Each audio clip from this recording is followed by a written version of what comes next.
गाड़ियाँ जिनकी लंबाई 220 मीटर और 270 मीटर है, एक दूसरे की ओर क्रमशः 135 किलोमीटर प्रति आवर्स और 117 किलोमीटर प्रति आवर्स की चाल से चलना शुरू करते हैं।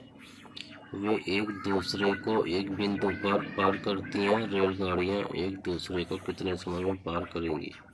ठीक है, मतलब एक इधर से आ रही है, एक इधर से आ रही है, तो ऐसे सिचुएशन में जोड़ देते हैं।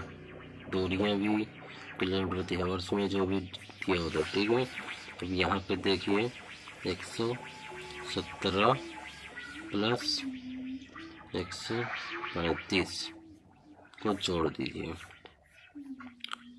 तो 5 7 12 के 2 हासिल 1 3 1 4 हासिल 5 1 1 2 252। इसको मीटर प्रति सेकंड बदलने के लिए 5/18 से मल्टीप्लाई करेंगे। 18 एकम 18 और 7 18 चौके 72। ठीक है, यहाँ कितना 14 5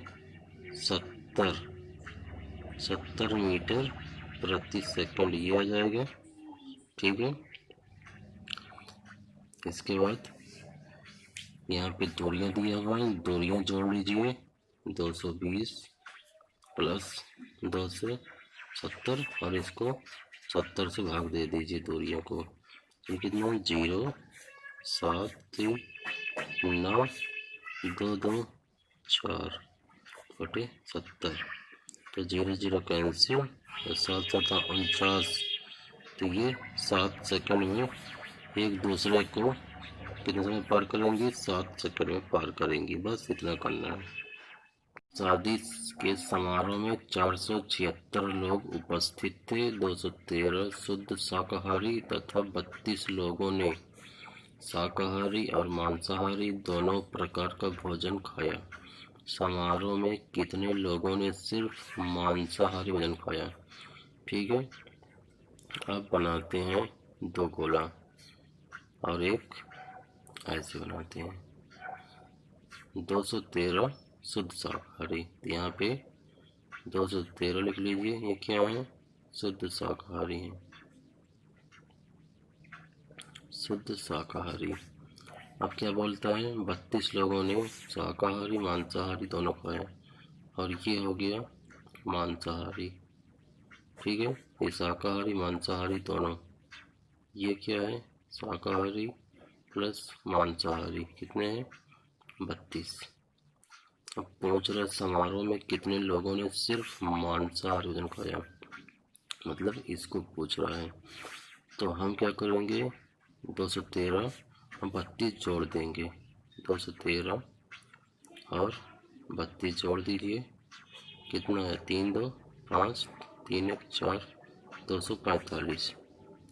ठीक है, 245 आ गया। इसको क्या करिए? 476 से घटा दीजिए। 476 माइनस 245, तो 6 में 5 गए 1, 7 में 4 गए 3, 4 से 2 2 231। तो मांसाहारी कितने आ गए? 231। ठीक है, तो कितने लोगों ने सिर्फ मांसाहारी भोजन खाया? तो 231 लोगों ने मांसाहारी भोजन खाया। इसको ऐड करके, इसको जब ऐड करके इसमें घटा देंगे तो मांसाहारी आ जाएगी। बस इतना करना है।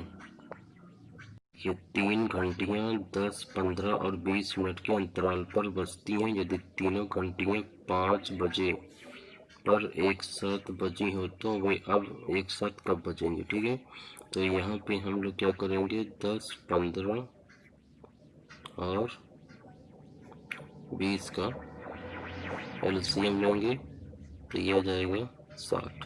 ठीक है, 60 हो जाएगा। और यहाँ कितना है? 5 PM। ठीक है, 60 आ गया और ये 5 बजे पर एक साथ बजे हों। ठीक है, तो अब कितने से बजेंगे? 60 ये हो गया, मतलब ये 60। ठीक है, और ये कितना है? 5 PM। 5 PM प्लस 60, मतलब ये भी घंटा हो गया। ठीक है, तो यहाँ पे क्या जाएगा? 5 1 लिख दे रहा हूँ, बल्कि 5 PM प्लस 1 और ये हो गया, तो 5 1 6 ठीक है, ये आ जाएगा 6 PM। इसको ऐसे लिख लीजिए, 6 PM पर फिर से वे एक साथ बजेंगी। ठीक है, बस इतना करना है। यहाँ पे देखते हैं, एक व्यापारी अपने सामान का क्रय मूल्य 40% अधिक अंकित करके 50% छूट पर बेचता है, उसका लाभ या हानि ज्ञात करना है। ठीक है, तो उसका परसेंट लाभ या हानि क्या होता है वो तो सॉल्व करने पर पता चलेगा।